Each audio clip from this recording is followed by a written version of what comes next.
I'm Tracy Baxter with today's Record Newswatch. A three-vehicle accident in the town of Montgomery has claimed the life of a town resident and has resulted in felony charges against one of the other drivers involved. It happened at around 8 last evening on Route 17K when a car slowed in traffic to turn onto Browns Road. The car was hit from behind by a Jeep Cherokee, forcing the car into the westbound lanes where it was struck head-on by a Coach USA commuter bus. The driver of the car, 53-year-old Robert Cruver of the town of Montgomery, was rushed to Orange Regional Medical Center where he was later pronounced dead. The driver of the Jeep, 35-year-old Thomas Grabinowitz of the City of Newburgh, has been charged with DWI-drugs, criminally negligent homicide, vehicular manslaughter, and multiple vehicle and traffic violations. Grabinowitz was to be arraigned on those charges in Town of Montgomery court today. There were 5 passengers on the commuter bus. 2 of them were treated for non-life-threatening injuries. They may be pumping more money into the sinkhole in Kingston. City engineer Ralph Swenson broke the news to members of the city's finance committee that another $2 million will be needed to stabilize the soil in the area around the Washington Avenue sinkhole. And that work, if authorized, is not expected to start until sometime next spring. The leaking 100-year-old stormwater tunnel produced the sinkhole 2 years ago. Should the Kingston Common Council give the go-ahead for the borrowing, it will bring the repair price tag to over $6 million.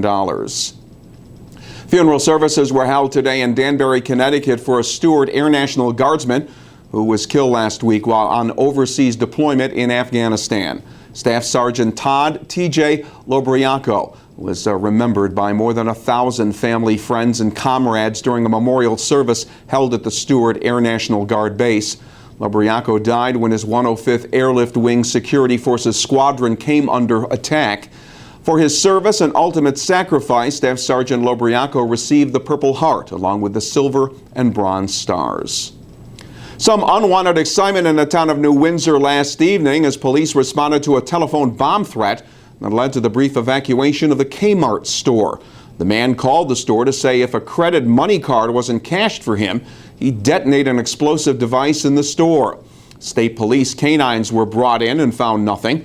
Police believe the caller's the same man who's called in similar bomb threats at other Kmart's and Sears stores. It was a place for Orange County businesses to do some business. Close to 200 exhibitors were putting their products and services on display today at Anthony's Pier 9 in New Windsor during the annual Orange Expo sponsored by the Orange County Chamber of Commerce. Chamber officials were expecting roughly 2,000 people to check out the booths, and they say the benefit to local companies boils down to just one word. Exposure. That's the basic thing. Exposing it to the general public. We got a lot of folks from the general public coming in. So exposure is the big thing. Plus, we're unveiling this new program of Orange Advantage, which is like other rewards programs on steroids. The Chamber, in conjunction with SB Merchant Services, formally kicked off the Orange Advantage Rewards program today. People will be able to get a free card that, when used at participating businesses, earns them cash value points that can be spent at other participating businesses. The program is to reward consumers for their normal everyday spend and allow us to steer the spending habits of between 30 and 100,000 consumers to participating businesses, something they really can't get in traditional advertising. Close to 50 local businesses have signed on with the Orange Advantage program so far. Gorin wants to get that number up to 200 by year's end. For more information on the program, go to the website www.orangeadvantageny.com. Word came to the Ulster Regional Gang Enforcement Narcotics team. They were told about a man who had been selling heroin in the town of Plattekill. Buy-bust operation was set up in the area of Plattekill-Ardonia Road. 3 men were arrested: 22-year-old Mark Baxter, 58-year-old Melvin Mackay, and 21-year-old Michael Simmons.